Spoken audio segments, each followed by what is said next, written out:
সুপ্রিয় দর্শক, আমি আফজাল হোসেন স্বাগত জানাচ্ছি সম্পাদকীয়তে। পশ্চিমবঙ্গে বিজেপি ক্ষমতায় আসার পর থেকেই বিএসএফ এর মাধ্যমে জোর করে বাংলাদেশে লোক ঠেলে দেওয়ার তৎপরতা বেড়েছে। সম্প্রতি ৩ সীমান্তে ৬০ জনকে বাংলাদেশে পুশিনের চেষ্টা করেছে বিএসএফ, তবে বিজিবির বাধার মুখে তারা প্রবেশ করতে পারেনি। এই নিয়ে দুই দেশের মধ্যে উত্তেজনা ক্রমেই বাড়ছে। ভারতের পররাষ্ট্র মন্ত্রণালয় দ্বিপাক্ষিক প্রক্রিয়ায় ফেরত পাঠানোর কথা বললেও বাংলাদেশ স্পষ্ট জানিয়েছে যে কোনো মূল্যে পুশিন প্রতিহত করা হবে। প্রাসঙ্গিক বিষয় নিয়ে আমাদের আজকের সম্পাদকীয় সীমান্তে সংকট। আর এ নিয়ে আলোচনার জন্য স্টুডিওতে উপস্থিত আছেন আব্দুল নূর তুষার, গণমাধ্যম ব্যক্তিত্ব, এবং গোলাম মাওলা রনি, রাজনৈতিক বিশ্লেষক। দর্শক, আপনারাও এই আলোচনায় সরাসরি অংশ নিতে পারেন। আলোচনায় অংশ নেওয়ার জন্য সরাসরি কল করতে হবে টেলিভিশনের পর্দায় দেখানো নাম্বারে। এছাড়া ফেসবুকের মাধ্যমেও আপনাদের মতামত পাঠাতে পারেন। আলোচনা শুরুতেই জানিয়ে দিচ্ছি এখনকার প্রধান শিরোনাম। থামছে না ভারতের পুশিন চেষ্টা। ৪ জেলার সীমান্তে শূন্যরেখায় প্রায় ১০০ মানুষ। বিএসএফ এর ঠেলে পাঠানোর তৎপরতা রুখতে কঠোর অবস্থানে বিজিবি। প্রতিরক্ষা সহ বাণিজ্য সম্প্রসারণে একমত বাংলাদেশ তুরস্ক। দুই পররাষ্ট্রমন্ত্রীর বৈঠকে সাংস্কৃতিক সমঝোতা সই। রোহিঙ্গা সংকট সমাধানে ঢাকার পাশে থাকবে আঙ্কারা। দেশে গণতন্ত্র বিরোধী শক্তির উত্থান দেখছেন বিএনপি মহাসচিব। রুখে দিতে সব দলের ঐক্যের ডাক। জনগণ সতর্ক না হলে সংকটের আশঙ্কা।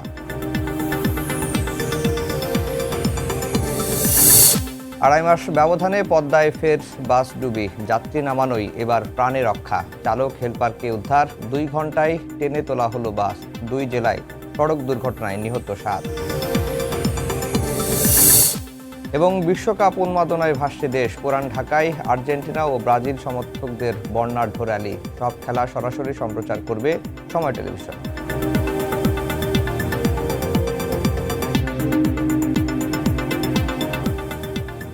দর্শক, শিরোনাম শুনছিলেন। আমরা আজকে আলোচনার বিষয় দিয়েছি সীমান্তে সংকট।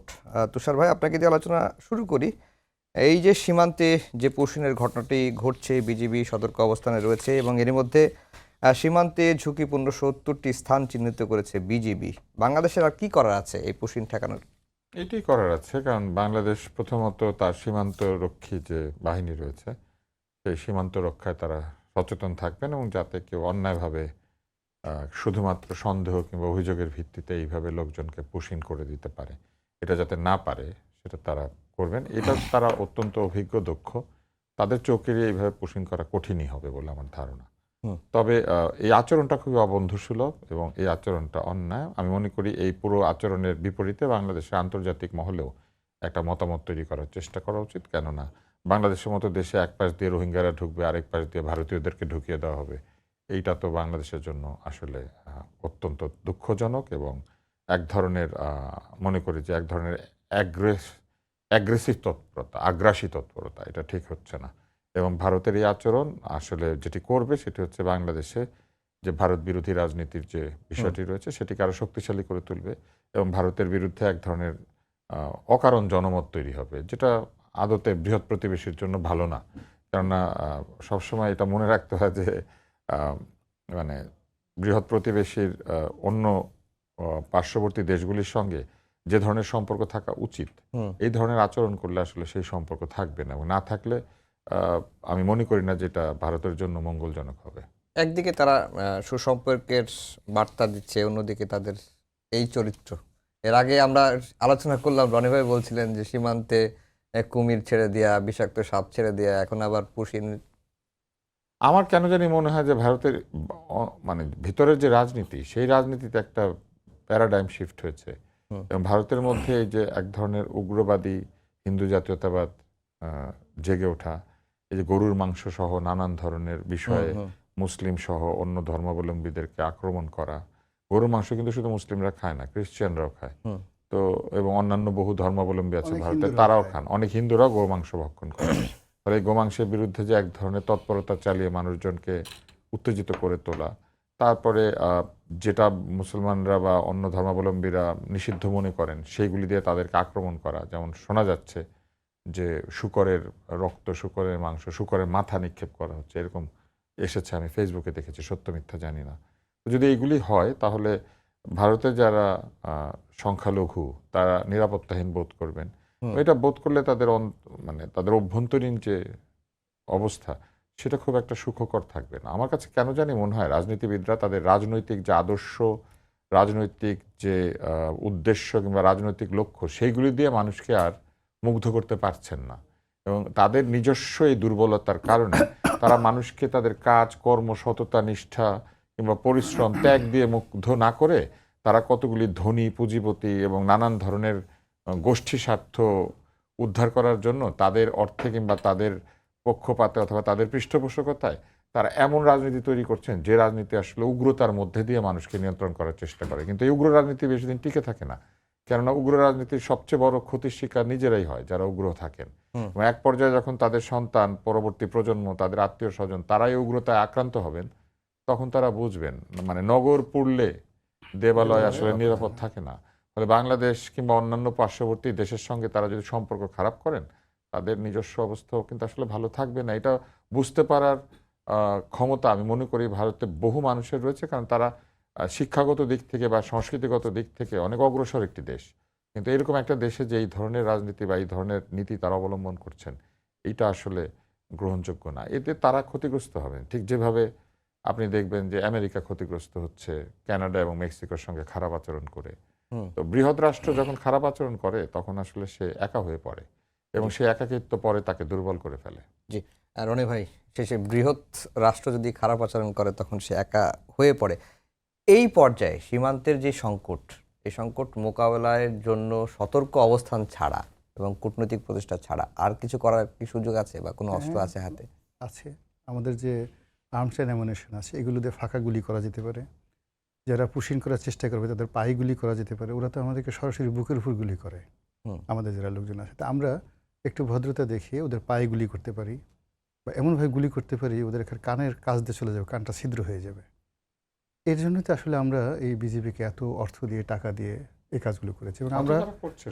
এবং আমরা যে কাজটা করছি আমাদের সীমান্তে, আগে যখন বিডিআর ছিল তারা যে সময়টিতে এরকম যাকে বলা হয় দেশপ্রেম দেখিয়েছে, সাহস দেখিয়েছে, শক্তি দেখিয়েছে, তখন ভারতের যে বিএসএফ তারা সবসময় লেজ গুটিয়ে পালিয়ে গেছে।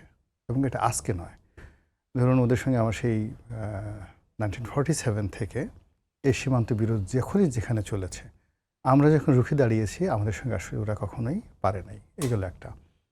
2 নম্বর হলো যে এখন ভারত যা কিছুই করছে এটা বর্তমান সরকারের জন্য এটা একটা আশীর্বাদ। আমাদের দেশে একটা সমস্যা আছে, অনেকগুলো সমস্যা এই মুহূর্তে, কিন্তু আমরা এই সমস্যাগুলো থেকে যদি নিজেদেরকে এই মুহূর্তে রক্ষা করার কোনো দিক থেকে রক্ষা করার কোনো ওয়ে নাই, সেক্ষেত্রে সীমান্তের এই উত্তেজনা, সেই উত্তেজনায় আমাদের সেনাবাহিনী, আমাদের বিজিবি, আমাদের সরকার এরা ভারতের বিরুদ্ধে যত সফলতা দেখাবে, যত যাকে বলা হয় বীরত্ব দেখাবে, মুহূর্তের মধ্যে আমাদের জনগণ কারোর পেটে ভাত নেই, বিদ্যুতের দাম বেড়ে গেল, গ্যাসের দাম বেড়ে গেল, বা গ্রামে আজকে 7 দিন যাবত কারেন্ট নেই কোথাও, এগুলো মানুষ চিন্তাই করবেন না।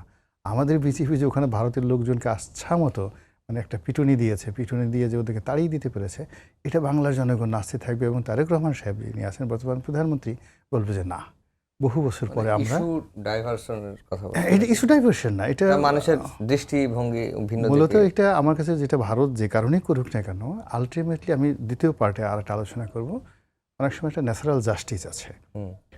মানে আপনার ইচ্ছার বিরুদ্ধে অনেক ঘটনা ঘটে প্রকৃতিগতভাবে।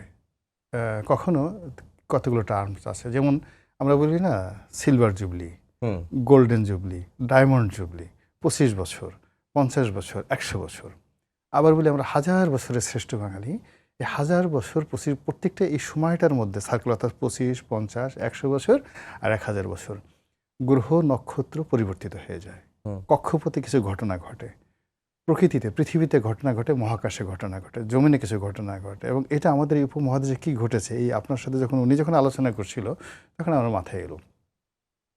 তো প্রথম পার্টে যেটা বলে নিই সেটা হলো যে আমার যতটুকু আমি জানি যে দিল্লির সঙ্গে ডক্টর মোহাম্মদ ইউনূসের সম্পর্ক ভালো ছিল না। আচ্ছা, তারেক রহমান সাহেবের সাথে আমরা শুনেছিলাম ভালো সম্পর্ক আছে, কিন্তু এখন ভাবসাব দেখে মনে হচ্ছে একেবারেই ভালো সম্পর্ক নয়। কিন্তু ইউনূস সাহেবকে কোঅপারেশন না করার কারণে সেই সরকারের পতন হয়েছে, বিকজ এর কোনো পলিটিক্যাল উইংস ছিল না। কিন্তু বিএনপি একটা বড় দল, তার একটা অনেক পলিটিক্যাল উইংস রয়েছে। ফলে কি হলো, এই যে ভারত যে অসহযোগিতাগুলো করছে এটাকে পলিটিক্যালি ক্যাপিটালাইজ করার মতো স্লোগান আছে, তাদের লোক আছে, মিছিল মিটিং করা আছে, এমনকি ফারাক্কা কনফারেন্স করার, ফারাক্কা মার্চ করার, আর অনেক জিনিসগুলো পলিটিক্যাল, যেটাকে পলিটিক্যাল ইনস্ট্রুমেন্ট বলা, যেটা বিএনপির হাতে আছে। ফলে এই যে ভারত সীমান্তে শুভেন্দু যা কিছু করছে, আসামে যা কিছু হচ্ছে, ত্রিপুরাতে যা কিছু হচ্ছে, মণিপুরে যা হচ্ছে, পুরো জিনিসটি আসলে এই বর্তমান সরকারকে শক্তিশালী করবে এবং আওয়ামী লীগের কপাল পোড়াবে। আওয়ামী লীগের কপাল পোড়াবে এই কারণে, যখন এরকম ঘটনাগুলো ঘটবে তখনই সবাই বলবে যে দেখো আমাদের এই তারেক রহমান সরকার কত বীর, এখন ভারতের লোকজন আর এদিকে চোখ তুলে তাকাতে পারে না। আর আওয়ামী লীগ যেমন তার কী ছিল, এ তো সীমান্ত খালি করে দিয়েছে, অমুক ফেলানি হত্যাকাণ্ড হয়েছে, অমুক হয়েছে, অমুক হয়েছে, কুমার আমল ডাজ নট। ওই দেখা গেলো খালেদা জিয়ার আমলে যে ঘটনাগুলো হয়েছে ওইগুলো সবাই বললো যেগুলো শেখ হাসিনার জামানাত হয়েছে, এই বাংলাদেশ দিয়ে দিয়েছিল, রেল দিয়ে দিয়েছিল, বাংলাদেশ এসে যেখানে সেখানে সেনাবাহিনীর অফিসে বসে থাকতো, সেখানে তাদের অফিস ছিল। আর এখন তারেক রহমান সাহেব দেখো কী যে অবস্থা, তারা নিয়ে গান হবে, কবিতা হবে, জারি সারি হবে, আপনি দেখবেন যে মানুষের পেটে যে ভাত নাই কিন্তু তার আনন্দে লাফাচ্ছে। এই কাজটা দিল্লি এবং কলকাতা বুঝে হোক না বুঝে হোক তারা এই কাজটা করছে, গেল এক। 2 নম্বরে যেটা আমি বলছিলাম যে ওই যে আগে প্রথম বললাম যে আমাদের সিলভার জুবলি, গোল্ডেন জুবলি, হ্যাঁ, প্লাটিনাম জুবলি, এগুলো থাকে। তো 1926, এটা 2026, আজ থেকে 100 বছর আগে কি হয়েছিল? আমাদের টোটাল এশিয়ার মধ্যে সবচেয়ে বড় সাম্প্রদায়িক দাঙ্গাটা হয়েছিল 1926 সনে। সেটা কোথায়? এই কলকাতাতে। এবং দেখুন এখন পশ্চিমবঙ্গের যে রাজনীতি, তার সঙ্গে আসাম, ত্রিপুরা এবং আমাদের এই বাংলাদেশ, সব মিলিয়ে এই সাম্প্রদায়িক যে দাঙ্গাটা, যেটা আমাদের তুষার ভাই বললেন, এই দাঙ্গাটা তৈরি করার জন্য যে পক্ষগুলো কাজ করছে, আর্টিফিশিয়াল ইন্টেলিজেন্স কাজ করছে, ব্রেন কাজ করছে, একটা যুদ্ধ হয়ে গেছে সিপাহী বিপ্লবের কারণে। এই কারণ হলো যে বন্দুকের কার্তুজ, সেই কার্তুজের মধ্যে বলা হলো শুয়োরের চর্বি আছে আর গরুর চর্বি আছে, এটা মুখ দিয়ে কামড় দিয়ে খুলতে হবে। এজন্য এই সিপাহী বিপ্লব হয়ে গেল ইংরেজদের বিরুদ্ধে, এবং যার কারণে ইস্ট ইন্ডিয়া কোম্পানিকে এই দেশ থেকে চলে যেতে হলো। ঠিক সেম প্রবলেম মানে যাকে বলে আরও ওয়াইডার রেঞ্জে, আরও বিধ্বংসী রূপে আমাদের এই সময়টাতে চলে আসছে। হিন্দু মুসলিমের যে দাঙ্গাটা, আপনার এখানে যা, তার চেয়ে বাংলাদেশে আমরা খুব রাজার হালে আছি, কিচ্ছু নাই আমাদের চেয়ে। কিন্তু পশ্চিমবঙ্গে যে ঘটনাটা ঘটেছে সেখানে মানে 1926 সনের তুলনায় 2026 সনে আরও বেশি উত্তপ্ত হয়ে আছে। এবং ভারতের মুসলমানরা 35 কোটি মুসলমান এখন ভারতে। এই 35 কোটি মুসলমানদের সাথে বাংলাদেশের যদি 18 কোটি মুসলমানের মধ্যে অন্ততপক্ষে 16 কোটি মুসলমান ধরেন, ওদিকে পাকিস্তানে যদি ধরেন আরও 22 কোটি পার্শ্ববর্তী, আরও শ্রীলঙ্কা, নেপাল, অন্যান্য দেশে মিলিয়ে এই যে বিশাল জনগোষ্ঠী, একটু সাম্প্রদায়িক দাঙ্গা শুরু হওয়ার সঙ্গে সঙ্গে সম্মিলিত শক্তি কি করবে, এই পশ্চিমবঙ্গ, আসাম, ত্রিপুরাকে ভারত থেকে আলাদা করে ফেলবে। এতে কেউ তাদের রক্ষা করতে পারবে না। এই গেল এই যে শতাব্দীর, অর্থাৎ 1926 সনে কলকাতাতে যে সাম্প্রদায়িক দাঙ্গা হলো, সেই দাঙ্গার ভিত্তিতে দুটো রাষ্ট্র, অর্থাৎ পাকিস্তান এবং ভারত, দুটো রাষ্ট্র আলাদা হয়ে গেল। এবং সেই দাঙ্গার ভিত্তিতেই কিন্তু এই যে আমাদের যে বাংলার আজকের যে অবস্থা, পশ্চিমবঙ্গ দুটো বাংলা আলাদা হয়ে গেল ওই একটা দাঙ্গার কারণে। মানে এই বাঙালি যদি একত্র থাকে তাহলে বল্লভভাই প্যাটেলটা, সর্দার বল্লভভাই প্যাটেল, জওহরলাল নেহেরু, তারা এই ভারতকে নেতৃত্ব দেবে উত্তর ভারত থেকে কিংবা দক্ষিণ ভারত থেকে, এরা সম্ভবই না। বিকজ কংগ্রেসের পুরো নেতৃত্বটা সেই 1887 সন থেকে পুরো নেতৃত্বটা ছিল পশ্চিমবঙ্গের হাতে। তো যার জন্য তারা বাংলাটা ভেঙে দিল। এটা হলো 26-এর ঘটনা। এখন আর একটা ঘটনা বলি। এখন ধরুন ভারতের যে নেতৃত্বটা দেখেন, সেটা হলো দক্ষিণ ভারতের দাক্ষিণাত্য, যেখানে ওরা বলে শিবাজিরাও, মানে শিবাজির বাবা। আমরা যে বলি যে বিভিন্ন সময়টাতে ওই যে বর্গী এলো দেশে, সেই বর্গী এলো দেশে। তো এই পুরো যে বর্গী, শিবাজি, যা কিছু বা যেগুলোকে এখন নরেন্দ্র মোদী মার্কেটিং করছে, হিন্দুইজমটা, এটার যে শুরুটা হয়েছিল যে জায়গা থেকে, গুজরাট থেকে, দাক্ষিণাত্য থেকে।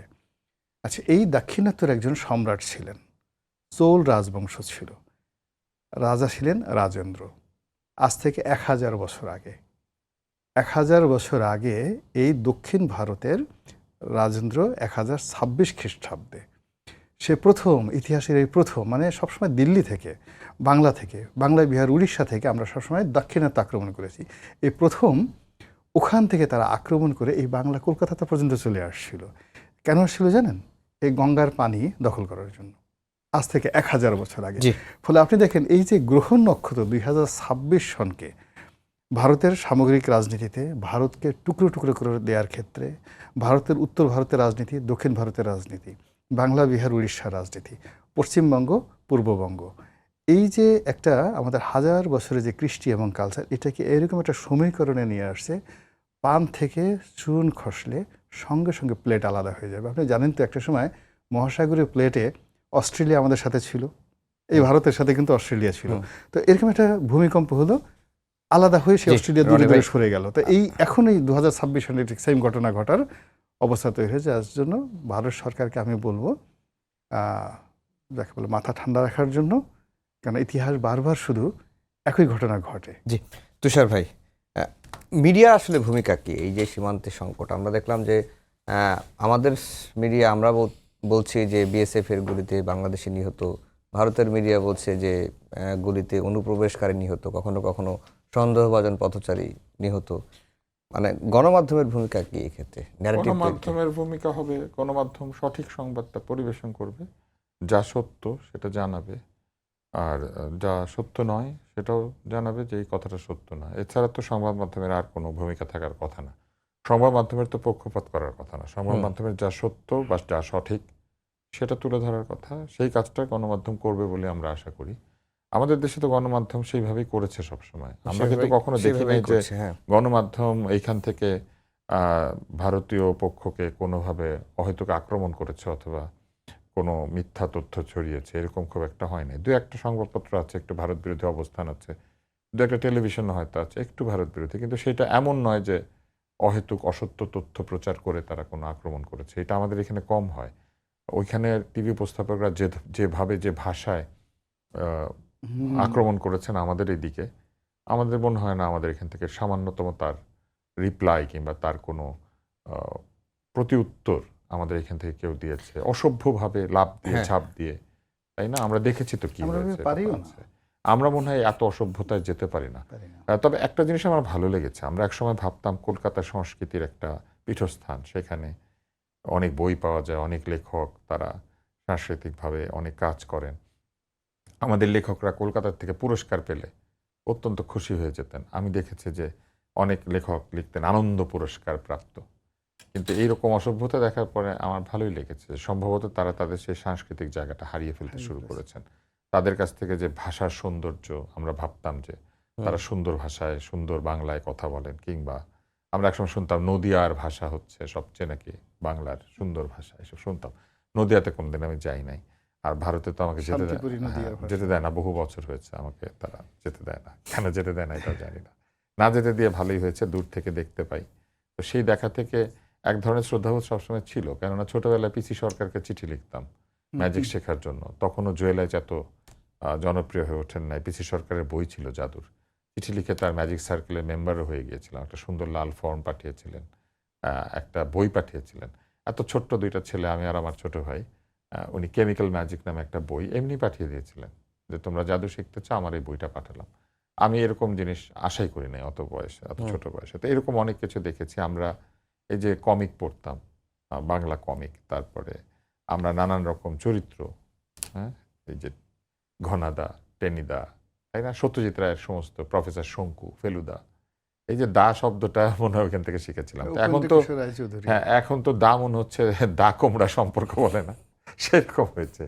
তো এই যে তাদের এই অধঃপতন, এইটা আমাকে দুঃখ দেয় একদিকে, যেমন আবার আনন্দ দেয়। আমরা বুঝতে শিখেছি যে আমরা ধীরে ধীরে তাদের চেয়ে সভ্য হয়ে উঠছি, এবং ঢাকা আসলে শেষ পর্যন্ত বাংলাদেশের বাংলা ভাষাভাষীদের, বাঙালিদের সংস্কৃতির কেন্দ্র হয়ে উঠবে।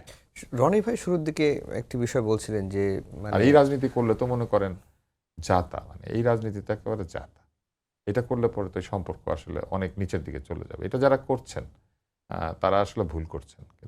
কিন্তু এই সীমান্ত ইস্যুটা কি বর্তমান সরকারের জন্য আশীর্বাদ হয়ে আসছে? এটা রনি ভাই শুরুর দিকে না, এটা একটা মজার ব্যাপার আছে। সরকার একটা প্রতিষ্ঠান, আসলে সরকার যারা তৈরি করেন বা সরকারে যারা থাকেন, তারা বিভিন্ন বিষয়কে নিজের ফেভারে নেওয়ারই চেষ্টা করবেন। সরকার কি কখনো নিজের বিরুদ্ধে কিছু যেতে দিতে না, চায়? চায় না তো। সরকারের কাজই হচ্ছে যা ঘটুক সেটা সরকারের ফেভারে নিয়ে আসার চেষ্টা করা। তাই সরকার যদি চান এই ঘটনাটাকে নিজের ফেভারে নিয়ে আসার জন্য চেষ্টা করতে পারবেন এবং সেই চেষ্টায় সফলতাও আসতে পারে। তবে নির্ভর করে সরকার যে ন্যারেটিভ বা সরকার যে বক্তব্যগুলি তৈরি করবেন সেই তৈরি করা লোকগুলি যদি বুদ্ধিমান না হয় হুম তাহলে তখন দেখা যায় যে এগুলি ভালো মতো কাজ করে না। যেমন ওই যে ওইদিকে যে আহ, ঘটনাটা তৈরি করার চেষ্টা করছে এগুলো যারা বুদ্ধু টাইপের লোক তারা করছেন। তো এই বুদ্ধু দিয়ে তো কাজ হবে না। বুদ্ধুরা করছে বলে কিন্তু এই ঘটনাটা এরকম নগ্ন হয়ে গিয়েছে। কিন্তু এটাকে পৃথিবীর বহু দেশে এই ব্যাপারগুলিকে অনেক সুন্দরভাবে করে এবং তাতে করে সাপও মরে লাঠিও ভাঙে না। কিন্তু এখানে সাপও মরবে না লাঠিও ভাঙবে না, উল্টা সাপ ছেড়ে দেওয়ার যে ব্যাপারটা আছে ওনারা হ্যাঁ। বলেছেন যে সাপ ছেড়ে দিয়েছি মাঝখানে মাঝখানে এইসব হবে আর কি। এবং হবে ওনাদের সাপ আমাদের লাঠি, সাপ মরবে এবং আমাদের লাঠি ঠিক থাকবে। জি রনি ভাই, আরেকটা বিষয় নিয়ে আলোচনা করতে চাই। আজকে মির্জা ফখরুল ইসলাম আলমগীর বেশ কিছু কথা বলেছেন, সামাজিক যোগাযোগ মাধ্যমে রাজনীতির বিপদ সতর্কতার কথা বলেছেন এবং তিনি শেষে যেটি বলেছেন যে রাজনীতি এক ভয়াবহ পরিস্থিতির দিকে ধাবিত হচ্ছে। আপনার কাছে কি মনে হয় যে কি হলো রাজনীতিতে হঠাৎ করে? প্রথমত হলো কি, রাজনীতিতে আমার জন্য, তুষার ভাইদের জন্য, আমরা যে জেনারেশনটা 80s-এ বেড়ে উঠেছি, আমাদের যে মানে যেটাকে বলে পিউরিটি অ্যান্ড পিউরিটি, ইংরেজিতে যে দুটো শব্দ আছে, আমার যে যে যতটুকু স্বচ্ছতা, যতটুকু পবিত্রতা, যতটুক ম্যাচুরিটি যেটাকে বলা হয়, এটা আমরা আসলে এরশাদ জমানাতে 80 দশকে পেয়েছি। হুম এখন এই জমানাতে যা তরুণরা, যারা জেনজি বলা হয়, এরা যে ভাষায় কথা বলছে না, এটা আমাদের মন ভেঙে যাচ্ছে। মস্তিষ্কের যে সার্কেলগুলো আছে না, এলোমেলো কথা বলছে। আমার ওদেরকে দেখলে আমার ভীষণ ভয় লাগে। আমি যখন টেলিভিশনে দেখি, মানে বাস্তবে বিশ্বাস করে যারা গালাগালি করে, একজন কারোর সঙ্গে, তুষার ভাইয়ের অনেকের সাথে আমি টেলিভিশনে দেখেছি, কিন্তু আমার দুর্ভাগ্য বা আমার দুঃসাহস হয়নি এদের সাথে কখনো কোনো টেলিভিশনে বসতে। এমনকি 1-to-1 আমি এদের কারোর সাথে আমার কখনো দেখা হয়নি গত 3-4 বছরে। এই অল্প সময়ের মধ্যে ধরেন ইনুস জমানা থেকে আজ পর্যন্ত পুরো রাজনীতির অঙ্গনে যেখানে অশ্লীল শব্দ, অশ্লীল অঙ্গভঙ্গি, মুরব্বীজন যারা আছে তাদেরকে অপমান করা, ছোট করা, তারপরে বিভিন্ন মানুষের ক্যারেক্টার অ্যাসাসিনেশন, আপনাকে পছন্দ হলো না, আপনার চরিত্রের সম্পর্কে খুব একটা বাজে কথা বলে দেওয়া হলো, আপনার যে কোনো একটা অর্জন, আপনি সেটা বড় ব্যবসায়ী হন, বড় ডাক্তার হন, গণমাধ্যম ব্যক্তিত্ব হন বা পলিটিক্যাল বিশ্লেষক হন, আপনাকে প্রথমেই মনে করবে যে আপনার কিছুই নাই হুম এবং আপনাকে একেবারে তুচ্ছতাচ্ছ ছিল। এটা আমাদের এই রাষ্ট্রে, এই সমাজে কখনো ছিল না। তো রাজনীতি হলো মানুষের যে আচরণ রয়েছে, যত আচরণ রয়েছে, আমরা প্রেম করি, আমরা অর্থনৈতিক কর্মকাণ্ড করি, আমরা খাই, ঘুমাই, বিনোদন, আহার, বিহার, তো এরকম মানুষের যে হিউম্যান বিহেভিয়ার রয়েছে, এই বিহেভিয়ার একদম এক্সট্রিম পর্যায়ে, সেটা হলো লিডারশিপ কোয়ালিটি এবং সেটা হলো রাজনীতি। লিডারশিপ কোয়ালিটিটি নিয়ন্ত্রিত হয় রাজনীতি দিয়ে। তো সেই রাজনীতিতে যখন মানে আপনার বেডরুম ঢুকে যাচ্ছে, রাজনীতিতে যখন আপনার বর্জ্য ঢুকে যাচ্ছে, রাজনীতিতে যখন আপনার অন্ধকার ঢুকে যাচ্ছে, এমন সব শব্দ, যে শব্দগুলো আপনি একাও নিজে নিজে উচ্চারণ করেন না, নিজে নিজে একা আপনার লজ্জা লাগে শব্দগুলো উচ্চারণ করতে, যে বিষয়গুলো আপনি জানেন, দিস দ্য সাম রিলেশন, সাম ঘটনা, সেগুলো জানেন, কিন্তু সেগুলো যখন পাবলিকলি সবার সামনে বলছে, তখন যারা মির্জা ফখরুল সাহেবের মতো সিনিয়র মানুষ আছেন, তারা সঙ্গত করেন এর মধ্যে অশনির সংকেত দেখতে পাবেন। বিকজ এই জেনারেশনটা তো আলটিমেটলি তারাই তো আমাদের নেতৃত্ব দেবে। আমরা কতদিন আর আছি? হুম আমরা যে বসে আমরা হাইয়েস্ট আর 5 বছর 10 বছর হয়তো অ্যাক্টিভ থাকতে পারবো, কিন্তু যে জেনারেশন এই জাতিকে নেতৃত্ব দেবে, এখন তারা তো গালাগাল করছে, তারা মানুষকে অসম্মান করছে, তারা কৃতজ্ঞ না, গ্রেটফুল না, তারা আনগ্রেটফুল, তারা নতুন ইতিহাস রচনা করতে চাচ্ছে, তারা কোনো বিষয় পড়ছে না, তারা এআইয়ের দ্বারা, মানে এআই হলো কি, ধরুন আপনি একজন মুক্তিযুদ্ধ বিরোধী শক্তি, এআই আপনাকে রিড করবে, এআই রিড করে আপনার কাছে সেই তথ্যগুলো এনে দেবে যে মুক্তিযুদ্ধ বিরোধী রাজাকার আলবদর হলে পৃথিবীর কোন কোন দেশে এই রাজাকারি করে কারা কত সফল হয়েছে, আর এই রাজাকারগিরি করে, আলবদরগিরি করে কিভাবে ভেস্তে যাওয়া যায়, এই তথ্যগুলো আপনাকে আর্টিফিশিয়াল ইন্টেলিজেন্স দিয়ে দেবে। এখান থেকে বাঁচার জন্য আপনাকে কি করতে হবে? সেই 2500 বছর আগে আপনাকে সোলনের বই পড়তে হবে, দ্য বুক অফ সোলন, আপনাকে হিরোডোটাসের বই পড়তে হবে, আপনাকে প্লেটো বই পড়তে হবে। কিন্তু এই জেনারেশন বলবে, আরে আমি 2500 বছর আগে, 3000 বছর আগের এই বই পড়বো কেন? কিংবা ধরুন মিশরে একজন ফেরাউন ছিল, ফারাও ছিল, শিহুয়ানটি নামে একজন বাদশাহ ছিল, বা ধরুন রোমান একজন সম্রাট ছিলেন, মার্কাস অর্লিয়াস, তো সেই বইগুলো রাজনীতি করতে হলে কেন আমাকে পড়তে হবে? ও তো অনেক আগে। নেপোলিয়নের কোড অফ নেপোলিয়ন আমাকে কেন পড়তে হবে? জুলিয়াস সিজারের কোড অফ জুলিয়াস সিজার কেন পড়তে হবে? আমাদের কিন্তু এখন এআই আছে। আজকের যুগে বসে আমি এখন মহাকাশের কথা চিন্তা করব। এই যে তাদের মধ্যে যে আমাদের একটা চিন্তা, এর কারণ হলো যে এই চিন্তার ফলে আমরা যারা একটু প্রবীণ আছি, আমরা চিন্তা করি যে এই পৃথিবীটা শেপ নিয়েছে আজকের জায়গাতে যদি চিন্তা করেন প্রায় 1,00,000 বছর মানব জাতির ইতিহাস। আপনি যেভাবেই বলেন না কেন, কঙ্কাল যে পর্যন্ত আবিষ্কৃত হয়েছে, শুধুমাত্র রাজনীতির যে ইতিহাস, লিখিত ইতিহাস পাওয়া যায় 10,000 বছর। 10,000 বছর ধরে রাজ্য, রাজা, রাজধানী সারা পৃথিবীতে আছে। বিশ্বাস করেন, রাজনীতি সবসময়ই ম্যানুয়াল চলেছে। আর্টিফিশিয়াল ইন্টেলিজেন্স দিয়ে কখনো রাজনীতি চলেনি। আজকের আমরা যে টেকনোলজি, এই টেকনোলজি এখনো পর্যন্ত আমার পাশে উনি একজন খুব এমিনেন্ট, মানে প্র্যাকটিশনার ডাক্তার না হলেও ডাক্তারি বিদ্যা সম্পর্কে মানে মুখ অনেকদিন প্র্যাকটিস করেছি, লোকে জানে না। ওই তো বলছি, হ্যাঁ বলছি, কিন্তু ডাক্তারি বিদ্যা সম্পর্কে টেলিভিশনে এসে বলার জন্য বাংলাদেশে তার মতো ডাক্তার নাই।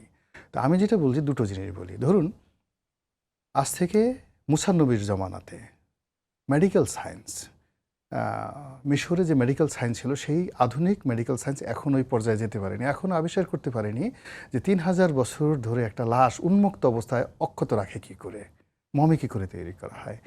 এখনও পর্যন্ত ফিজিক্স আবিষ্কার করতে পারে না যে মিশরের পিরামিড কিভাবে তৈরি করা হলো। তাহলে এই যে জিনিসগুলো, তখন চিন্তা করেন যখন পিরামিড তৈরি হয়েছে বা যখন ফারাওরা তাদের লাশ মমি করা হতো, ঠিক সেই সময়টাতে টেকনোলজি, বিজ্ঞান বা আর্টিফিশিয়াল ইন্টেলিজেন্স আজকের চেয়ে বেশি ছিল না। আপনি কি করে বুঝলেন? কিন্তু তখনের যে রাজনীতি, এখনকার যে রাজনীতি যারা ভালো করছে, তখনও ঠিক এরকমই রাজনীতি ছিল, যুদ্ধশী অবস্থাতে ছিল। গণতন্ত্র বিরোধী শক্তির উত্থান দেখছেন কিনা? হ্যাঁ, গণতন্ত্র বিরোধী শক্তির উত্থান হয়ে গেছে। গণতন্ত্র বলতে যে জিনিসটি বোঝায় সেটি হলো জনমানুষের, আমি এই যে মানে শুরুতে ওনার সাথে আসার মাঝকে আপনার অনুষ্ঠানে আমি দুটো শব্দ শিখে নিয়ে আসছি। একটা হলো কম্প্যাশনেট, আর একজন লোকের নাম হলো ফ্র্যাঙ্কলিন ডি রুজভেল্ট। আমেরিকাতে জানেন 2বারের বেশি রাজা হতে পারে না, প্রেসিডেন্ট হতে পারে না। কিন্তু এই ভদ্রলোক 3বার তাকে প্রেসিডেন্ট হতে হয়েছিল। পোলিও রোগীতে তার একটা পা নষ্ট হয়ে গেছিল, পঙ্গু ছিলেন। আমেরিকার সবচেয়ে বিপদের সময়টিতে তিনি আমেরিকার নেতৃত্ব দিয়েছেন। প্রথম মহাযুদ্ধের পরে আমেরিকাতে যখন গ্রেট ডিপ্রেশন হলো, পুরো আমেরিকা দেউলিয়া হয়ে গেল, তিনি দেউলিয়া থেকে রক্ষা করেন। আর দ্বিতীয় বিশ্বযুদ্ধের সময়টাতে স্ট্যালিন, উইনস্টন চার্চিল এবং ফ্র্যাঙ্কলিন ডি রুজভেল্ট, এদের যে এই যে অক্ষশক্তি তারা গড়ে তুললেন, পুরো ইতিহাস চেঞ্জ করে দিল, কোর্স অফ অ্যাকশন। তারপর উনি বিজয় দেখে যেতে পারেনি, মারা গেছেন। তাকে বলা হয় মোস্ট কম্প্যাশনেট পলিটিশিয়ান। এখন এই কম্প্যাশনেট অর্থটা কি? অর্থটা হলো যে রাজনীতিবিদ যখন মানুষের প্রতি সহানুভূতিশীল হৃদয় হয়, সে যখন বুঝতে পারে যে মাস পিপলের হৃদয় কি চাচ্ছে, কি কারণে তাদের মানে কান্না হচ্ছে, কেন তাদের রক্তক্ষরণ হচ্ছে, যখন পলিটিশিয়ানরা সেই জিনিসটা বুঝতে পারেন, বোঝার পরে ওই যে জনগণের প্রতি সহানুভূতি দেখানোর জন্য, জনগণের রক্তক্ষরণ বন্ধ করার জন্যে তারা অনেক সময় খুব কঠিন সিদ্ধান্ত নেয়, মারাত্মক কঠিন সিদ্ধান্ত নেয়। এবং এইভাবে তারা জীবনে সফল হয়েছে। এই যে ফ্র্যাঙ্কলিন ডি রুজভেল্ট এবং আমাদের দক্ষিণ পূর্ব এশিয়াতে দুজন মানুষ, ডক্টর মাহাতির মোহাম্মদ এবং সিঙ্গাপুরের লি কুয়ান। এখন আমাদের এই যে সমাজটা এমন একটা জায়গাতে চলে গেছে, মির্জা ফখরুল সাহেবের কথা মতো, গণতন্ত্র, সুশাসন, ন্যায় বিচার, এই পুরো জিনিসটি এখন ডিকশনারিতে চলে গেছে। এই কথাগুলো কারোর সাথে উচ্চারণ করা যাচ্ছে না। যেখানে এখন আপনি চিন্তা করেন যে নেতা হিসেবে রাজনৈতিক প্রেক্ষাপটে যাদেরকে আমাদের সামনে বসানো হচ্ছে, তাদেরকে আমাদের নেতা বলে মনে হচ্ছে না। তারা যে কথাগুলো বলছে, তাদের কথাগুলো আমাদের কাছে মানে মনে হচ্ছে না it should B a political space আসছে, অথচ আমরা তাদেরকে ভয় পাচ্ছি। আমাদের মনের ভিতরে মানে হৃদয় মানে যাকে হরণ হচ্ছে, রক্তক্ষরণ হচ্ছে। আর এটাকে সহানুভূতি জানার জন্য যে পলিটিক্যাল নেতৃত্ব দরকার, যে আমাকে আশ্রয় দেবে, প্রশ্রয় দেবে, 18 কোটি মানুষের বেদনাকে ধারণ করবে, এরকম কোনো রাজনৈতিক নেতৃবৃন্দ এখনো পর্যন্ত আমরা চোখের সামনে দেখছি না। আমরা একেবারে শেষের দিকে চলে আসছি আস্তে আস্তে। তুষার ভাই, তাহলে কি রাজনীতি কঠিন হয়ে যাচ্ছে? যেটি মির্জা ফখরুল আরেকটা কথা বলেছেন যে সামাজিক যোগাযোগ মাধ্যম রাজনীতির জন্য বিপদ। না, সামাজিক যোগাযোগ মাধ্যম রাজনীতির জন্য বিপদ না। সামাজিক যোগাযোগ মাধ্যম বুঝতে না পারা এবং নিয়ন্ত্রণ করতে না পারা, এটা হচ্ছে রাজনীতিবিদদের ব্যর্থতা। রাজনীতিবিদরা নিজেরাই সামাজিক যোগাযোগ মাধ্যমকে কলুষিত করার ক্ষেত্রে একটা ভূমিকা রেখেছিলেন। তারা বট বাহিনী তৈরি করেছেন, এটাকে তৈরি করেছি আমার, আপনার, রনি সাহেবের, রনি ভাইয়ের আছে বট বাহিনী, তাদের আছে, তাদের বিভিন্ন দলের পেইড লোকজন আছে। রাজনৈতিকভাবে যাকে তারা উত্তর দিতে পারেন না, তাদেরকে গালিগালাজ করানোর জন্য যে 1 টাকা করে ব্যয় করা হয়, এরকম একটা রিপোর্ট একটা গালি 1 টাকা, একটা গালি নাকি 1 টাকা দাম। মানে চিন্তা করেন, মানে জিনিসটা কুৎসিত এবং তার মূল্য মনে করেন এত নিম্ন। হ্যাঁ, কিন্তু সেইটার বিনিময়ে লোকজন 1 টাকার জন্য গালি দেয়। তো এই জায়গাতে যে চলে গিয়েছে সামাজিক মাধ্যম, এটাকে আমরা নিয়েছি, এটাকে আমরা নিয়েছি, সাধারণ জনগণ নিয়েছে। তারা কিছু লোককে তাদের বেকারত্ব, হতাশা কিংবা তাদের অন্ধত্বের সুযোগ নিয়ে তাদেরকে এরকম কাজে নিয়োজিত করেছেন। তো সামাজিক মাধ্যমে কলুষিত করলো কে? ডেসপিকেবল গালিগালাজ কে করে, তাই না? কারা করে? তো এটা বন্ধ করতে হবে না? তো এটা বললেই খালি হবে যে সামাজিক মাধ্যম রাজনীতির জন্য বিপদ? মোটেও না। রাজনীতি সামাজিক মাধ্যমের জন্য বিপদ হয়ে দেখা দিচ্ছে। একটা আইন খালি করুক না যে সামাজিক মাধ্যমে কোনো বাংলাদেশি রাজনৈতিক পোস্ট করবে না, শুধু এইটা করে দিক। রাজনীতি করার জন্য মাঠ আছে না? রাজনীতি করবে মাঠে, রাজনীতি করে যে গসিপ করা, আজে বাজে কথাবার্তা বলা। আজকে আমি সামাজিক মাধ্যমে একটি ভিডিও দেখেছি, কোন একটি এলাকাতে লোকজন জড়ো করে একজন মাদক ব্যবসায়ীকে প্রহার করা হচ্ছে নির্মমভাবে, এবং সেই নির্মমতার চিত্র লাইভ করা হচ্ছে। কেন আইন শৃঙ্খলা বাহিনী সেখানে যায় নাই যখন লাইভ হচ্ছে? ওই এলাকাতে পুলিশ নাই, ওই এলাকাতে আইন শৃঙ্খলা বাহিনী নাই। এই কাজটা কেন হলো? হতে দেওয়া হলো কেন? এই কাজটা কেন এইভাবে টেলিভাইজড হলো? এক মিনিট, আজকে প্রথম আলোর রিপোর্টটা দেখেন, গত মাসেও সবচেয়ে বেশি মানে মবের কারণে মৃত্যু হয়েছে। এবং এই কাণ্ডটা যে ঘটানো হচ্ছে, কেউ গিয়ে বাধা দিল না কেন? তাহলে এই যে কুৎসিত নির্মম বিষয়টা, আইন নিজের হাতে তুলে নেওয়ার যে বিষয়টা, এটা যে শেখানো হচ্ছে লোকজনকে, এটার জন্য কোনো ব্যবস্থা নাই বাংলাদেশে। সেটা কোথায়? এই কাজগুলি তো করতে হবে। মেয়েটা কি কোনো এমন কোনো প্রতিষ্ঠান যার সঙ্গে নেগোশিয়েট করা যাবে না? কিংবা এই সামাজিক মাধ্যমগুলি যেখান থেকে পরিচালিত হয় তাদের সঙ্গে নেগোশিয়েট করা যাবে না? এরকম কি কোথাও লেখা আছে? আমরা সেখানে বিজ্ঞাপন দিই না, আমরা সেখানে লোকজন আমাদের এখানে অর্থ খরচ করে না, করে কিন্তু আমরা প্রচুর পরিমাণে বুস্টিং হয় বাংলাদেশ থেকে, বিদেশ থেকে বাংলাদেশের প্রচুর পয়সা দেয়। শুধু ভুলে যান এই কথাটা। 18 কোটি লোক, সেখানে কত কোটি ইউজার আছে? বহু দেশে তো 10-20 লাখ লোক, 30 লাখ লোক। আপনি আইসল্যান্ডে যান, 0.5 কোটি লোক নাই তাদের, তার চেয়ে বেশি লোক মিরপুরে থাকে। ঢাকা শহরে 3.5 কোটি লোক আছে। এই ঢাকা শহর যে এখন যে অবস্থা আছে, পৃথিবীর অধিকাংশ দেশের চাইতে ঢাকা শহরের জনসংখ্যা বেশি। ঢাকা শহরকে যদি হিসাব করেন, পৃথিবীর বহু দেশের জনসংখ্যা ঢাকার চেয়ে কম।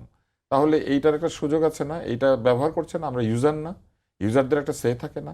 তাহলে আমাদের জনগণ সেটা নেগোশিয়েট করতে পারে না কেন? শুধু জাতিসংঘের সাধারণ পরিষদের এই যে আনুষ্ঠানিক সভাপতি, যে একটা ফর্মাল একটা ব্যাপার, এটা দিয়ে আসলে কি আসে যায়? এটা খায় না পিন দিয়ে, এটা হইলে কি হবে আপনি আমাকে বলেন তো? কিন্তু আজকে যে এই যে আমরা অত্যাচারিত হচ্ছি বিভিন্নভাবে এই সামাজিক মাধ্যমে, টেকনোলজিতে, এটা নেগোসিয়েশন করতে পারে না কেন? এটা নেগোসিয়েশন করতে কে তাদেরকে না করছে? ইংরেজি জানে না, ইংরেজি বোঝে না, আমাদেরকে নিয়ে যাক, আমাকে নিয়ে যাক। ধরেন আমি এটা এমনি এই কারণে বলছি না যে আমি আসলে ব্র্যাক করছি, মানে আমি যতটুকু ইংরেজি জানি ওইটা দিয়ে নেগোশিয়েট করা সম্ভব। বিতর্ক করেছি সারা জীবন, আন্তর্জাতিক বিতর্কে গিয়েছি, ইংরেজি ভাষায় কথা বলে এমন লোকেরা বিতর্কে আমার মতো একটা ইংরেজি অর্ধেক জানা লোকের কাছে হেরে গিয়েছে।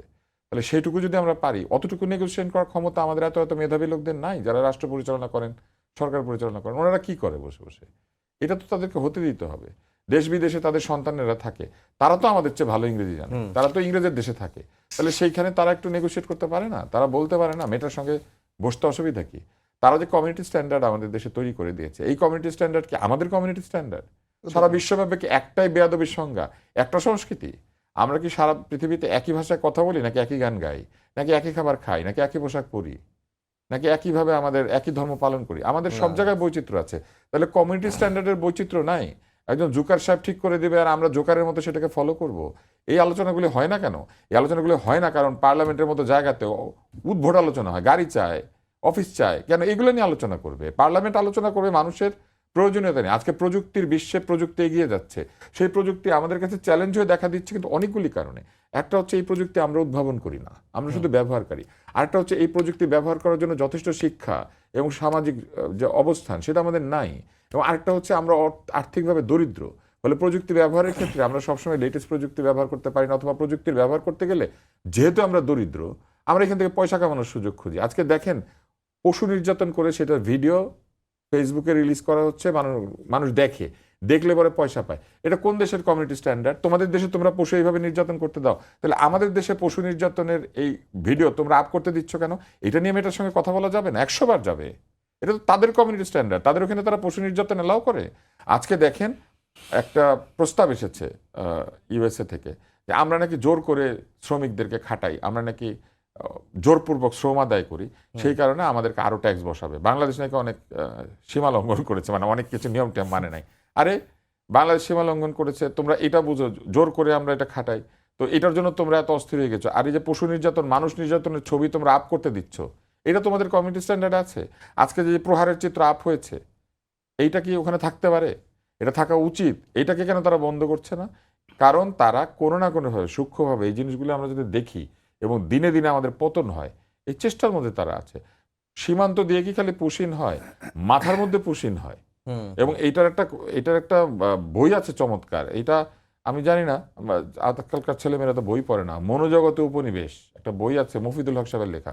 মফিদুল হক সাহেবকে অনেকে এখন দেখতে পারেন না নানান কারণে, কিন্তু বইটা কিন্তু একটা চমৎকার বই। এই যে মানুষের মনোজগতে যে উপনিবেশিকতা তৈরি করা হয়েছে, আমরা মাথার ভিতরে যেসব জিনিস নিচ্ছি, এগুলোই তো আমাদেরকে তৈরি করছে। আর আজকে তরুণ সমাজ যে বিভ্রান্ত হচ্ছে, এই বিভ্রান্ত হওয়ার দায় দায়িত্ব তো নিতে হবে।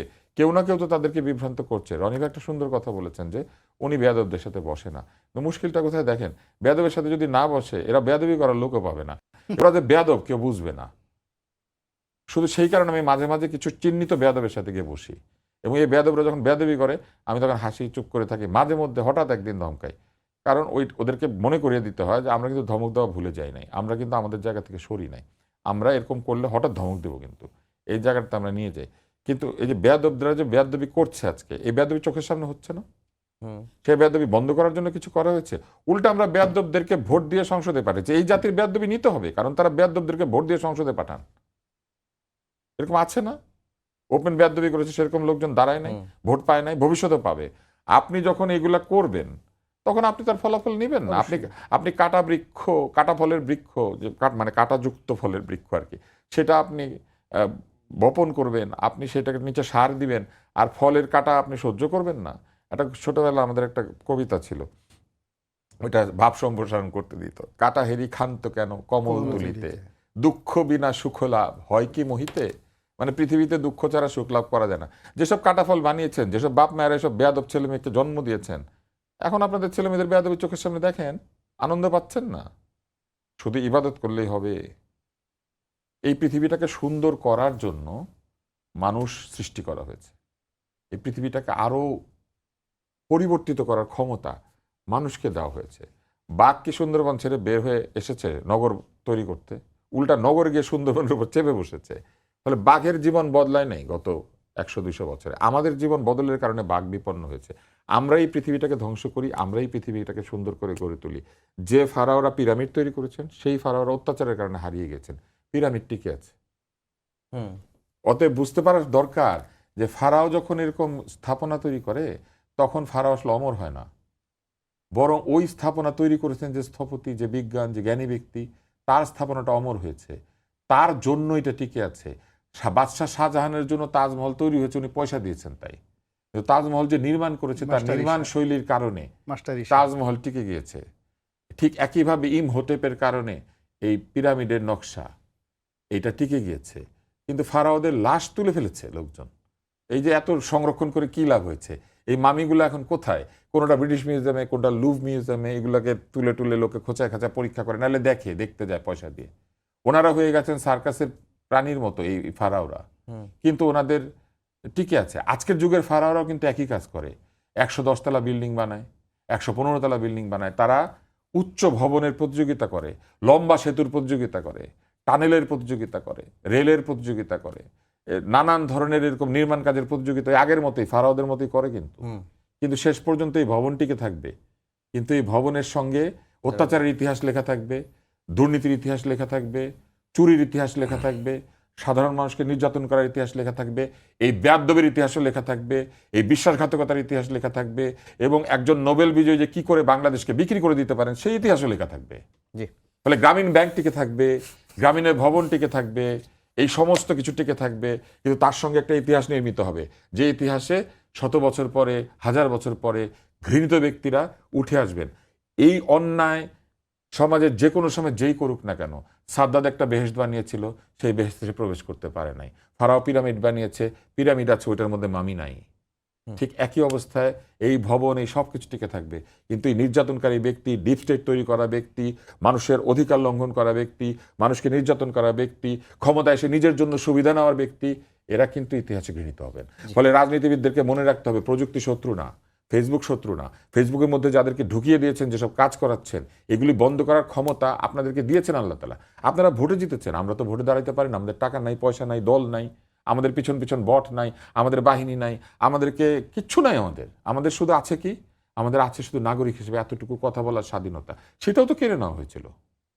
জি। তাহলে আজকের বাংলাদেশে আমি স্বনির্বন্ধ অনুরোধ জানাতে চাই, যে যখনই সরকারে আসেন না কেন, দয়া করে 18-20 কোটি মানুষের কথা যদি তারা একটু মনে রাখেন, তারা যেন মনে রাখেন যে বহু বাবা বহু মা এই ব্যাংকে টাকা রেখেছিল, ইসলামী ব্যাংক নিয়ে টানাটানি করছে না, কিন্তু ওখানকার আমানতদারদের স্বার্থ নিয়ে একটা কথা হয় না, এই টাকা তারা কবে ফেরত পাবে এটা বলে না, ব্যাংকে কখন নিয়ে যাবে এটা নিয়ে কথা হয়। ব্যাংকের চেয়ারম্যান বদল হয়, এটা বদল হয়। এই যে আর্থিক প্রতিষ্ঠানগুলিতে লোকজন বসিয়ে দেওয়া হচ্ছে, তারা লুটপাট করছেন কিনা সেটা তদারকি আছে, যা আছে সেটাও তো বেতন হিসেবে তুলে নিয়ে যাচ্ছেন। জি। ফলে এইগুলা যদি ঠিক না করেন তাইলে আসলে হবে না কিছু। রনি ভাই, আইভি রহমানের জামিনের পরে আওয়ামী লীগের পুনরুত্থান বা আওয়ামী লীগের ফেরা নিয়ে আবার আলোচনা হচ্ছে। অনেকেই বলছেন যে আসলে আওয়ামী লীগের পুনরুত্থান তারা অনেকেই অসম্ভব বলে মনে হচ্ছে। আপনার কাছে কি মনে হয়? বা আজকে একটা কলাম দেখলাম প্রথম আলোতে যে আওয়ামী লীগ কি আসলে ফিরতে চায় কিনা? হ্যাঁ, প্রথম আলো যা লিখবে আওয়ামী লীগের পক্ষে লিখলে আওয়ামী লীগের বিপক্ষে যাবে, আওয়ামী লীগের বিপক্ষে লিখলে ওইটা আওয়ামী লীগের পক্ষে যাবে। আমি যেটা প্র্যাকটিক্যালি যেটা বলি, যেমন ধরেন আইভি, তিনি একটা সময় আওয়ামী লীগের সাথে প্রতিযোগিতা করে বিএনপির সাপোর্ট নিয়ে ওই নারায়ণগঞ্জের মাটিতে তিনি টিকে আছেন এবং মেয়র হয়েছেন, এবং তাকে জিতিয়ে নেওয়ার জন্য বিএনপি তার সবচাইতে পরীক্ষিত যে কয়জন নেতা আছেন বাংলাদেশে, তার মধ্যে একজন হলেন তৈমুর আলম খন্দকার, তাকে আত্মাহুতি দিয়েছে। আবার পরবর্তীতে আইভি উনি কী করলেন, শামীম ওসমানের মতো লোকের সাথে সেই পুরোটা সময় ফাইট করে আওয়ামী লীগ জমানাতে উনি মানে বিএনপির উপর যত জুলুম অত্যাচার হয়েছে আইভি তার চেয়ে কোনো অংশে কম হয়নি। তো আইভি একটা সংগ্রামী নাম, যে নামটা তিনি এবং তার বাবা কনসিস্টু, মানে আপনি যদি তাকে এটা সীমাবদ্ধ করতে চান তাহলে নারায়ণগঞ্জের মধ্যে সীমাবদ্ধ। মানে সে কখনোই নিজেকে একটা ন্যাশনাল ফিগার বা জাতীয় রাজনীতিতে নেতৃত্ব দিবেন ওইভাবে নিজেকে কখনো প্রস্তুত করেন না, আর তার কোনো ডিমান্ডও নেই, আর দলের হাইকমান্ডের সাথে তার ওইরকম কোনো সম্পর্ক নেই। ফলে আইবির গ্রেপ্তার হওয়াটা এটা ইউনূস সরকারের একটা ভুল সিদ্ধান্ত ছিল। এটা খুবই মন্দ কাজ হয়েছে, বিকজ তিনি আওয়ামী লীগের ওইরকম মানে মানে একেবারে ডেডিকেটেড শামীম ওসমানদের মতো নন। Ivy different. আবার এখন যে তিনি ছাড়া পেয়েছেন, তিনি তাকে যদি সারা বাংলাদেশেও ঘুরতে বলা হয়, তিনি সারা বাংলাদেশ যাবেন না, তিনি তার কর্মকাণ্ড নারায়ণগঞ্জের মধ্যে সীমাবদ্ধ রাখবেন, এবং তিনি আগামীতে যে মেয়র নির্বাচন হবে নারায়ণগঞ্জে সেখানে স্বতন্ত্র হোক যেভাবে হোক, তার টার্গেট হলো ওখানকার মেয়র হওয়া। কিন্তু তিনি আওয়ামী লীগের সেক্রেটারি হবেন, আওয়ামী লীগের প্রেসিডেন্ট মেম্বার হবেন, সারা বাংলাদেশকে আওয়ামী লীগে সংগঠিত করবেন, এটা আমার কাছে মনে হচ্ছে না। বিকজ আমরা সমসাময়িক, আইভি আমরা সমসাময়িক বলে আমরা জানি। আরও অনেক রিফাইন্ড আওয়ামী লীগের কথা বলা হয়, অনেক কথা বলা হয়। মানে আওয়ামী লীগের যে রাজনীতি, ট্রেডিশনাল যে রাজনীতি, যারা দলকে নেতৃত্ব দিতে পারে তারা সবাই এক্সাইলে আছে, মানে দেশের বাইরে আছে। আর দেশের মধ্যে যারা আছেন তারা ন্যাশনাল পলিটিক্স করতে পারে, পুরো জাতিকে নেতৃত্ব দিতে পারে, এরকম লোক জেলেও একজন নেই, জেলের বাইরেও নেই। তো সেই দিক থেকে আপনি যদি নতুন নেতৃত্ব গড়ে না উঠে, সেক্ষেত্রে আওয়ামী লীগের এটাকে দলটা গুছানো, এটা যদি বিএনপি খুব বড় দুর্ঘটনা না পড়ে, দৈবাৎ কোনো ঘটনা না ঘটে, একটা শূন্যতা তৈরি না হয়, তাহলে স্বাভাবিক যে পলিটিক্যাল ম্যাথমেটিক্স আছে সেই ম্যাথমেটিক্সে আওয়ামী লীগের ফিরে আসাটা দুরূহ ব্যাপার, কঠিন বিষয়। এটা হলো স্থানীয়ভাবে অর্গানাইজ। 2 নম্বর হলো যে অন এক্সাইলে যে সমস্ত বড় বড় নেতারা চলে গেছেন, মোরালেস সবার বিরুদ্ধেই দুর্নীতির অভিযোগ আছে, অনিয়মের অভিযোগ আছে। তারা যাওয়ার সময় যে দীর্ঘদিন পালিয়ে যাওয়ার কারণে তাদের অনেক বদনাম হয়েছে, তাদের বাড়িঘর নষ্ট হয়েছে, এবং তাদের মনোজগতে ভীষণ রকম যাকে বলে একটা ধ্বংস, যে এটাকে বলে একটা বোমা নিক্ষেপ হয়েছে তাদের মেরুদণ্ডের উপরে। ফলে সেই মানুষগুলো অন এক্সাইল থেকে ফিরে এসে বাংলাদেশের নেতৃত্বে প্রতিষ্ঠিত হয়ে আবার ক্ষমতা আরোহণ করবেন, এটা আমার কাছে মনে হচ্ছে এটা খুব সহজ একটা বিষয় নয়। এখানে শুধুমাত্র শেখ হাসিনার বিষয়টা আলাদা, বিকজ তিনি গেছেন রাজকীয়ভাবে, রাজার মতো করে হেলিকপ্টারে করে তাকে প্রথমে বিমান ঘাঁটিতে নেওয়া হয়েছে, তারপরে সামরিক বিমানে করে তাকে সীমান্ত পাড়ি দেওয়া হয়েছে, তারপর ওখান থেকে আবার ভারতীয় সামরিক বিমানে চড়ে তাকে আবার সেই সামরিক মহড়া জি, দিয়ে রনি ভাই, শেষ দিল্লির করি আমরা। এয়ারপোর্টে নেওয়া হয়েছে। আর এখন তিনি রাজকীয় মেহমান রূপে দিল্লিতে আছেন, ফলে তার মেরুদণ্ডে কোনো সমস্যা হয়নি, তার ব্যক্তিতে কোনো সমস্যা। বাকি যারা কলকাতাতে আছেন, ইংল্যান্ডে আছেন, তারা সবাই কিন্তু মোরলেস একেবারে মাটির সঙ্গে মিশে গেছেন। তাহলে আওয়ামী লীগের পুনর্জীবন বা ফিরে আসাটা কেবলমাত্র শেখ হাসিনা রিলেটেড হতে পারে, এবং সেটা ভারতের সরাসরি হস্তক্ষেপ ছাড়া একটা একেবারে পলিটিক্যাল হয়ে উনি মানে বাংলাদেশে হুট করে ঢুকে পড়বেন, তারপরে এরকম একটা কিছু হবে, এটা আমার যে ক্ষুদ্র বুদ্ধি এটা অসম্ভব মনে হচ্ছে। তুষার ভাই, শেখ হাসিনা রিলেটেড এবং ভারতের সরাসরি হস্তক্ষেপ, ফিরে আসাটা রাজনৈতিকভাবে যদি আওয়ামী লীগ ফিরতে চায়, তাদের যদি ইচ্ছা থাকে, তাহলে এই সিদ্ধান্তটা রাজনৈতিকভাবে তাদের হতে হবে, তাদেরকে মানুষের মন জয় করতে হবে। ভারতের হস্তক্ষেপে ফিরে আসলে তো সেই ঘটনাটাই ঘটবে, যেই অভিযোগটা তাদের তাদের বিরুদ্ধে আছে, যে তারা আধিপত্যবাদের লেজুর, এই অভিযোগটা তাদের বিরুদ্ধে আছে না। তারা তাদের নিজেদের বিরুদ্ধে যে কমপ্লেইনগুলি আছে, যে অভিযোগগুলি আছে, নিন্দাগুলি আছে, সেগুলি বিরুদ্ধে কাজ করার কথা। তাদের কাছে তাদের বই ছিল না, বঙ্গবন্ধু শেখ মুজিবের লেখা বই কিন্তু তাদের কাছে ছিল, তারা নিজেরা সেটা প্রকাশ করেছে। সেই বইয়ের মধ্যে যা লেখা আছে একটা তো তারা শোনে নাই। আপনি কাউকে পিতা ডাকবেন কিন্তু পিতার কথা শুনবেন না, তাহলে পিতা ডেকে লাভ কি? তো তাদেরকে তারা চিন্তা করতে হবে যে তারা আসলে কি করেছেন। এই 17 বছরের ইতিহাস আর কেউ না জানুক, তারা নিজেরা তো জানেন। এখন এই 17 বছরে তারা কি করেছেন বলেন তো? তাদের এই রেখে যাওয়া কাণ্ড কারখানার মানে দায় এখনো বহন করতে হচ্ছে। এই যে ব্যাংকগুলি যে লুট হয়েছে, কারা করেছে? তাদের পৃষ্ঠপোষকতা হয়েছে না? এটা সরকারের চোখের সামনে বাংলাদেশ ব্যাংকের তদারকিতে লুট হয়েছে না? দাম বাড়লো, হ্যাঁ, তাই না? এই লুটপাট তো তারা করতে দিয়েছেন। তাহলে মানুষের টাকা লুট করতে দিয়েছেন, নিজেরা সেই লুটপাটে অংশ নিয়েছেন। আজকে যে তাদের নেতারা বিভিন্ন দেশে গিয়ে যে আছেন, এই খরচ কে বহন করে? বড় বড় নেতারা কোন শহরে থাকেন, কোন দেশে থাকেন আমরা জানি না। সিঙ্গাপুর, দুবাই কিংবা আমেরিকাতে কারা আছেন লোকে জানে না? জানে কিন্তু সব। এটা বলে না, কিংবা এই যে ধরেন সামাজিক মাধ্যম, সেখানে এসে গালি যত দেয়, সেটা না করে তো বরং আমি মনে করি রাজনৈতিক দলগুলোর উচিত কে কোথায় আছে এইটা সেখানে দেওয়া, যে এই দেখেন কি করে সকালে। একটা আমি দেখেছিলাম, একজন বিদেশের এটিএম থেকে ফরফর করে টাকা বের করছেন। বিদেশে ফরফর করে একদিকে টাকা বের হয়, আরেকদিকে ইউনুসের জমানায় ইউনুসের কথাবার্তার কারণেই বলেন বা তার ইমেজের কারণেই বলেন, আজকাল আমেরিকায় যেহেতু মাল্টিপল ভিসা দেয় না, উল্টা $10,000 $15,000 করে বন্ড জমা দিতে হয়। তাহলে একদিকে সাধারণ মানুষ যাইতে পারে না, আরেকদিকে ওনারা ওইখানে গিয়ে কোন ভিসায় গিয়েছেন, কিসের ভিত্তিতে তারা ওখানে ফরফর করে এটিএম থেকে টাকা বের করেন? তাহলে এটার জবাব তাদেরকে দিতে হবে না? বলে আওয়ামী লীগ যদি ফিরতে চায়, তাদের নিজেদের শরীর নিজেদের পরিষ্কার করতে হবে, গোসল নিজের করতে হবে। আরেকজন আপনাকে গোসল করাই দিবে আর আপনি ফিরে সেই আসবেন, অ্যাটিটিউড কি দেখাচ্ছে? সেই অ্যাটিটিউড তো তাদের মধ্যে কোনোদিন ছিল? তারা জীবনে কোনোদিন তাদের ভুল ত্রুটি স্বীকার করেছে? একবার 96 সালে মাপ চেয়েছিল, কিন্তু সেই মাপ চেয়েছিল যে কেন চেয়েছিল সেই কাহিনীটা আমি জানি, কিন্তু এটা অযথা এখানে বলতে চাই না। হ্যাঁ, আমি তখন একদম ছোট্ট ছেলে, কোনোদিন আপনার ওই এরকম কোনো অনুষ্ঠানের সময় পেলে ওই স্মৃতিটা আমি মানে স্মৃতিচারণ আমি করতে চাই।